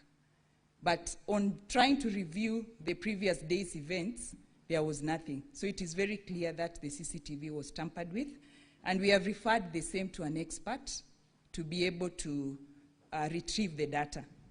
And on whether the retrieval will be successful will depend on if it was the hard disk that was removed or was just it was just a rest. So we are waiting for that, Honorable Speaker. There was also a question on the police stations which have CCTV. On the judgment of one Judge Ogola, he gave recommendations to us and also to the IG on the importance of having CCTVs at the cells, and we are pursuing that. And there was also a recommendation from, I think, LSK on the same. So we are pursuing that, and we have also done inspections and written recommendations to the IG on that.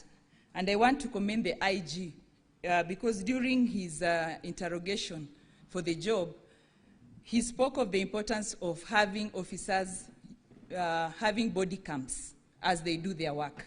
this would also be an avenue where we would have seen what really transpired. So I believe these are some of the reviews and some of the reforms that we would want to see NPS taking up. The other question was on the officers who are interdicted, what we are doing about them as an authority.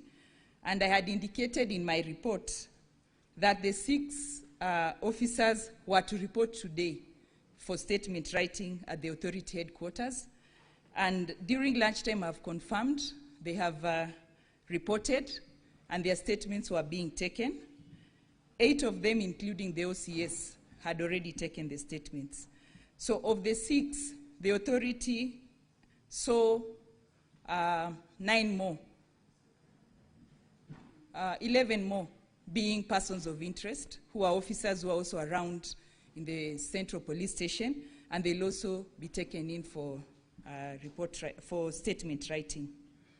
There was also a question on how long we think as an authority we can give the same case to ODPP for prosecution.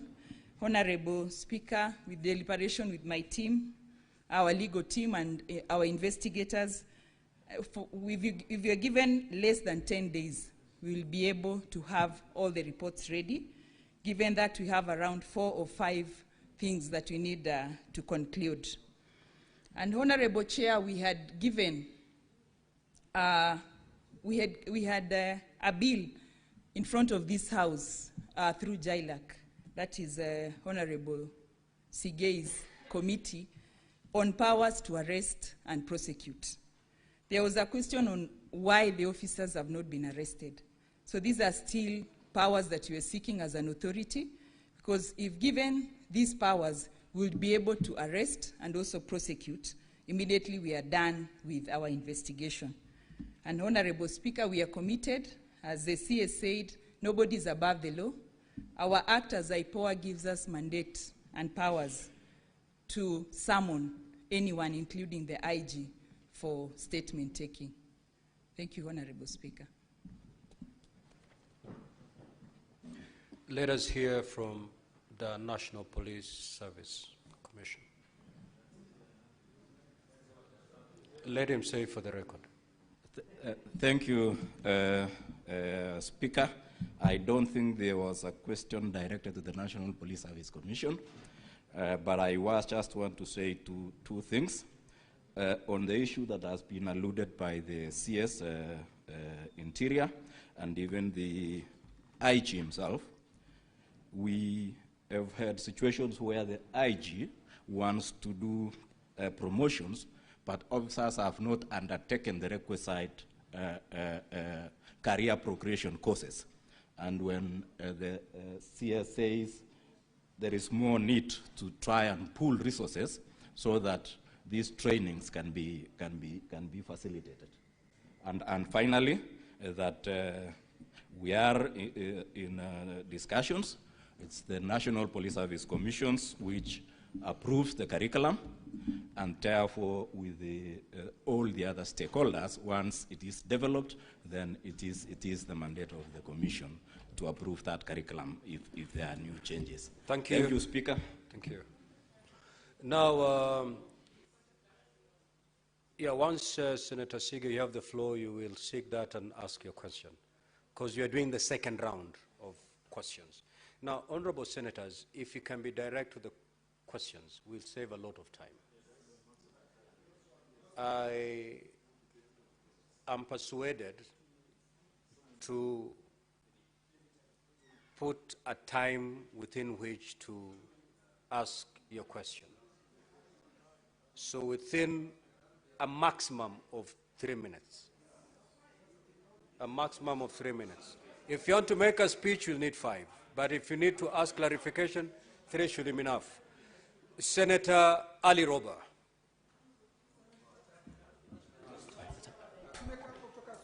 Senator Ali Roba. Thank you very much. Senator Ali Roba, just take your seat. I remember that Senator Nyutu had not concluded when we adjourned. So conclude. Thank you, Mr. Speaker. I'll take under 1 minute. I was stood down by the point of order by Majority Leader. And my last question actually was to IPOA, and I wanted to ask them how safe they are investigating people who have power to arrest and carry firearms. And Mr. Speaker, because I say this because Lawyer Willie Kimani was doing exactly what IPOA does, and he lost his life. So what is the security guarantee for IPOA?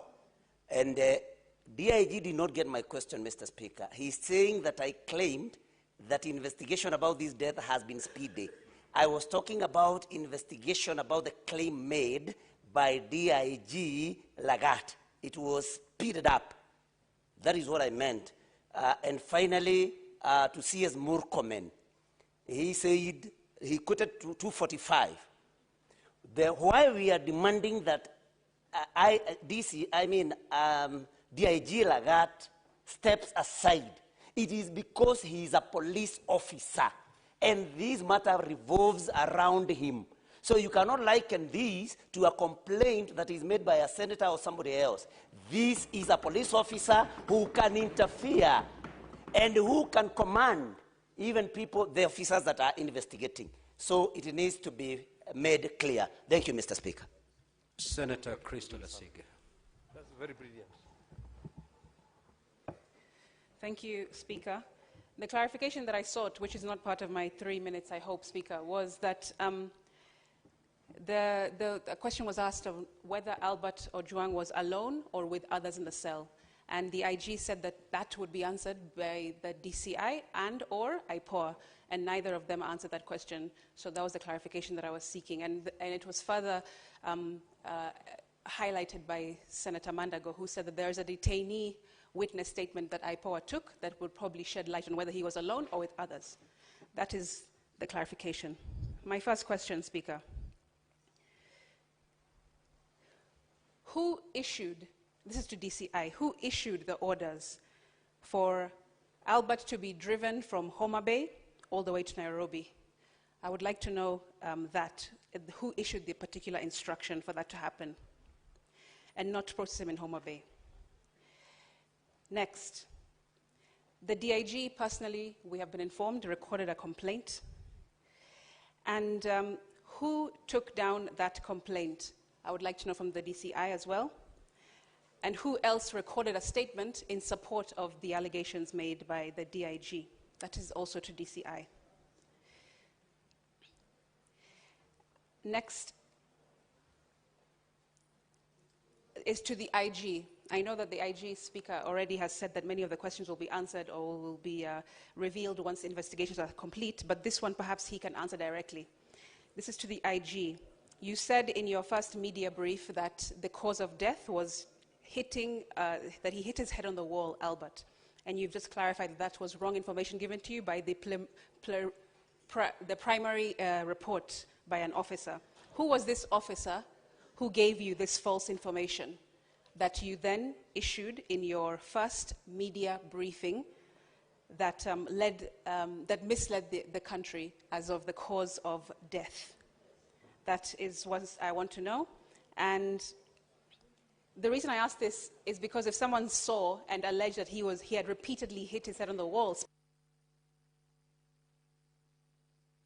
Senator Tobiko.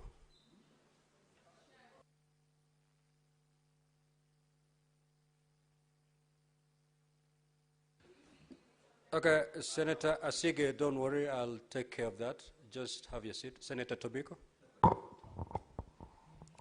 Thank you, Mr. Speaker. Mr. Speaker, I'll be very brief because a number of questions that I had have already been answered in the process. Mr. Speaker,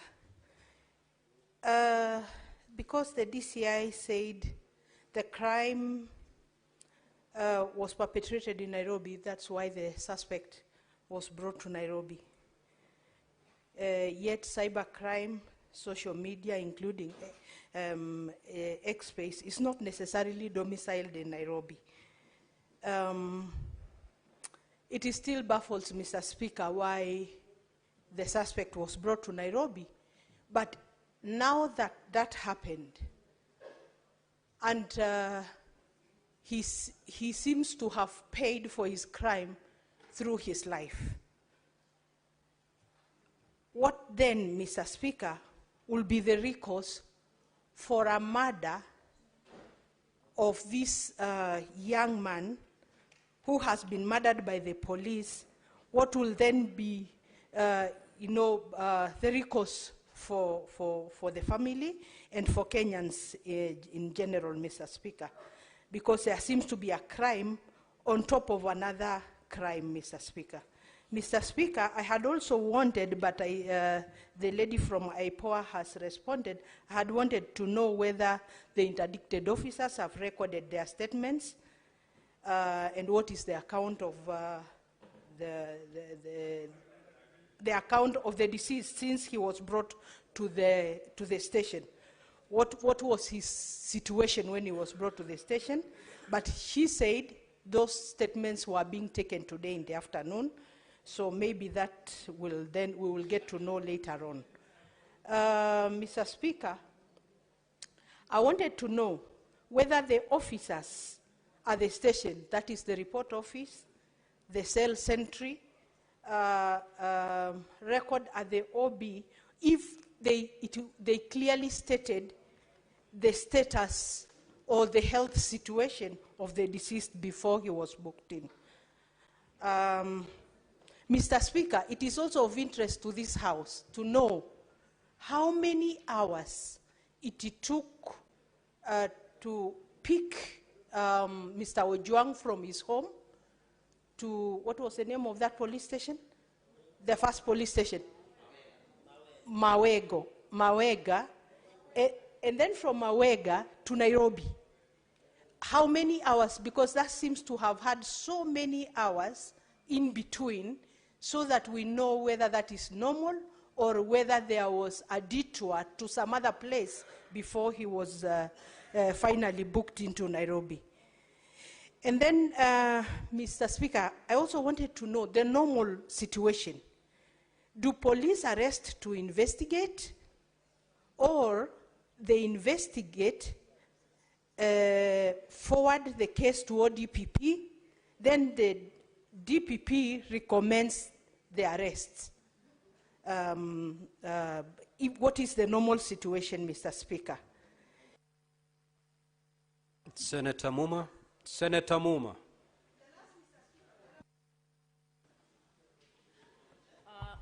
Thank you, Speaker. I'll be very quick. First, policy questions to the CS. CS, whatever you might call law or policy in Kenya, it would seem it doesn't work for police excesses. But in your speech, you seem to suggest that currently we are out of the woods on matters police excesses. I would want to ask, do you have any policy review proposals around issues of abductions and extrajudicial killings? Secondly, what is your view about commissions of inquiry and inquests as tools that would be used to investigate police excesses? Finally, for you, does the police have any curriculum on human rights approaches to service delivery? CS, that is different from human rights. Human rights approaches is about how you apply human rights in service delivery. For the IG, DCI, IPOA, severally and together, first, the offense of publication. Why did you not, or why do you not consider inviting the person you think has offended to come to the police station for you to ask them questions? Why do you need to deploy a whole vehicle, and you're complaining about resources, all the way to arrest one person? Secondly, IG, it will be good for you to confirm that what your communication director issued, I don't think it's reached even 2 minutes, please. What your communication director issued is actually, I want you to confirm again that it was a false statement that he issued. Thirdly, does IPOA have an independent forensic lab where you're going to carry your... Senator Kinyua. Asanti, Bwana Spika. Swali langu ni kwa DIG Kanja. Ninauliza ya kwamba kwa sababu walipomfikisha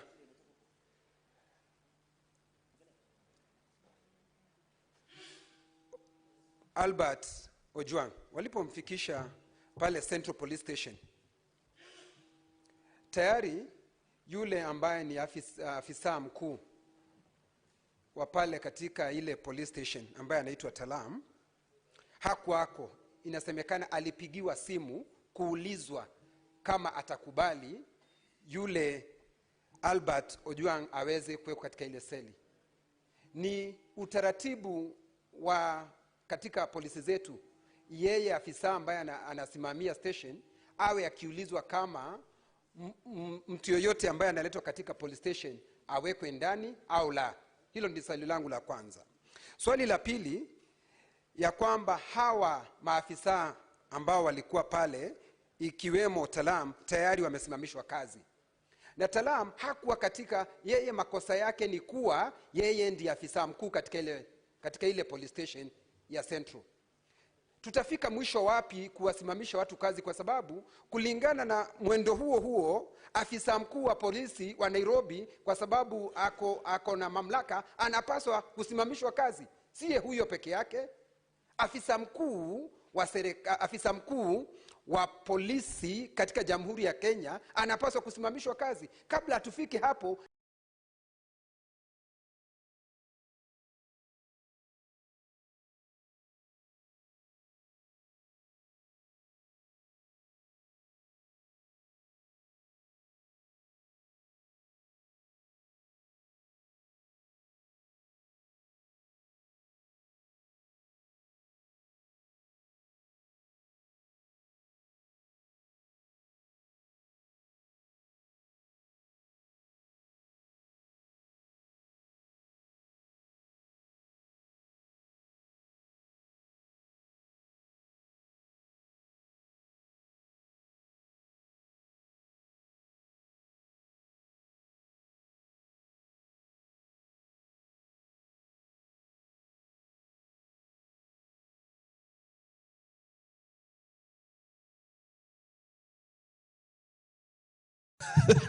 What are the interests, Honorable Speaker? I want to speak like the Member of Parliament for Kilifi North. Honorable Speaker, and I want to ask this question. Why is it difficult to establish a Treasury single account to consolidate idle government cash balances and improve liquidity management and lower the government's borrowing costs? Honorable Speaker, why is it difficult? Why? And we know actually that is one of the panaceas that we can use to consolidate funds and stop this problem of cash flows that we have, Honorable Speaker. Honorable Speaker, another very important thing that I would like to speak about, Honorable Speaker, apart from the single treasury account, is we have an opportunity, Honorable Speaker, to redeem this country. Our multilateral lenders, we have seen, Honorable Speaker, us passing laws. I remember the interest bill. What was the name of that interest bill, Honorable Speaker? The one that we passed recently here. You know, that bill, yes, conflict of interest bill that we are passing here. Most probably some multilateral or bilateral lenders were pushing this bill in our throat because of funding. Because of funding, Honorable Speaker. Because we want to look for money. And therefore we are told, these unpalatable things you must pass, you must do this and this and this, because we must rely on some multilateral lending and loans and all that, and therefore as a country we have to be pushed through a path that we do not like. But I want to say in this August House, Honorable Speaker, if we consolidate all our funds, if we have one single treasury account, if we are careful about the loans that we are borrowing, we may not have to go to multilateral lenders, Honorable Speaker. Mwai Kibaki did it. The Honorable Mwai Kibaki did it. And I think it can still be done. I think we can still run this economy the 6th largest in Africa, on funds that are available and not even raise single tax with, if we do all these things, Honorable Speaker, we can bring down the tax, we can bring down VAT, we can bring down payslip taxes and all those kind of things and still manage this economy. I believe, Honorable Speaker, it is very possible. The only problem is we are careless in our borrowing.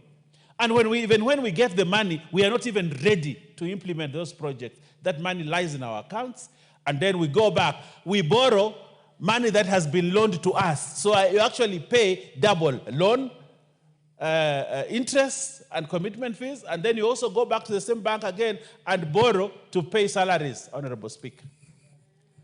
We need to find a way. Honorable Speaker, what is wrong with even having one county government account? One single county government. So that because one county government has money, a lot of it they're not using. Another county government, Honorable Speaker, does not have money. They go to a bank and borrow money that is there from another county, which is still government money. Honorable Speaker, we need to have a fiscal consolidation at another level to save us from always paying a lot of money and continue to borrow. The circle of borrowing, Honorable Speaker, unless we are careful, we shall continue that way and we will not move this country forward. I want to thank the committee for a job well done. Honorable Shuri, you are doing a very, very good job. If I was the boss, I would have given you something. But I think I will do that next time. But thank you very much, Honorable Speaker, and this country must move forward without debt. I thank you. Honorable Makale Mulu, member for Kitui Central. Yeah, thank you so much, Honorable Speaker. Honorable Speaker, let me take this opportunity to thank my chairman. I think I'm 2 months old out of that committee, and I must appreciate the good work they have done. And I also want to thank the Deputy Majority Leader for being candid. That's what Kenyans expect from all of us as members of Parliament, telling the country the truth. Honorable Speaker, the date is at March 2025 is 11.6 trillion. Out of that, you find over the years, we have been having more external debt than domestic debt. But now the ratios seem to have changed, Honorable Speaker. We are doing now 46% external, 54% domestic, which means we are borrowing more domestically. If you look at the report currently, it is proposing, the proposed debt ratios, the mix, what we call debt mix, is that 2% external, 68% domestic, which means now we rely more on domestic debt as opposed to external debt. The disadvantage with that is that the domestic debt is always more expensive. To make things worse, it has a shorter repayment period. So what will happen to our interest? Interest will keep on increasing, and you realize that even the mix in terms of the share of, in terms of total interest, the share of domestic interest payment will be higher. And I think if we want to manage our debt properly, Honorable Speaker, these are some of the things we must get them right. Honorable Speaker, what has been written in this report, I think it's almost everything is like we've said it before. The issue of commitment fee. Imagine, Honorable Speaker, up to now, this financial year which we are implementing, we have paid commitment fee amounting to about 770 million from July 1st to date. 770 million. Kenyans, I think we really need to do something. And that's why I agree with you, David Majority Leader. You know, Honorable Mbanda has been one of us many, many years. And we have been on these benches together saying these things. Now he's the man holding the steering wheel, but things are not changing. I really want to urge him that things can change, because if they don't change, Honorable Speaker, we have a problem. Issues of counterpart funding, Honorable Speaker. Why do you get a loan and you don't have your local share of the loan so that you continue paying commitment fee? Just poor financial management. Now, the elephant in the room. This animal called securitization, Honorable Speaker. And I really want to thank Chairman for having picked this. What has happened